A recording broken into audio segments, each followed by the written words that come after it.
Hi, my name is Joseph, and I'm going to be doing an album review on De La Soul's album 3 Feet High and Rising. De La Soul is an American hip-hop group formed in 1988 from Long Island, New York. And 3 Feet High and Rising was actually the first album that came out in 1989. One of their most popular songs on the album, and probably my favorite one out of all of them, is Me, Myself, and I. It's definitely a good song. I definitely like the beat. It was kind of like a old school remix by Knee Deep. I definitely like the song. The beat was definitely like energetic. It was, vibey. I definitely liked it a lot. It's probably gonna have to, if I had to rate this, I'd probably give it an 8. Second song that stood out to me was The Magic Number. I kind of like the song because it had like a playful, like energetic type of vibe. Honestly, it wasn't a bad song at all. I probably rated it a 5.5 out of 10. I also found out that it had a sample from like some type of old TV show called Schoolhouse Rock or something.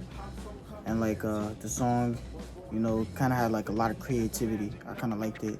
The flow wasn't bad at all. It was definitely good. The lyrics were sharp. I definitely liked it. The third song that stood out to me was I Know. It had more of like a softer feel. I think the beat was smooth and everything. It was more like it had more like a laid back type of beat, you know. I definitely liked it probably the most. I probably have to give it like I'll say a 7. The last song that stood out to me was called Plug Tuning. The song wasn't bad at all. It also had like a playful type of beat. It also showed like how unique their style, their flow, everything is. They're very different from other rappers, and I can see that.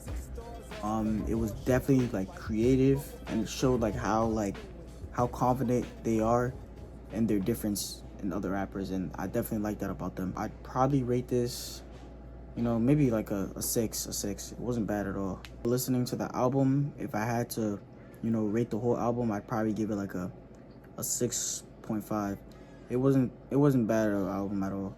I think it was definitely creative, and for an album that came out in like the late 80s or like early 90s, it wasn't bad at all. I'd see why like older people would listen to it. It wasn't bad of a song. I liked the creativity. I liked, how they expressed themselves and showed how different they are, and I definitely liked it.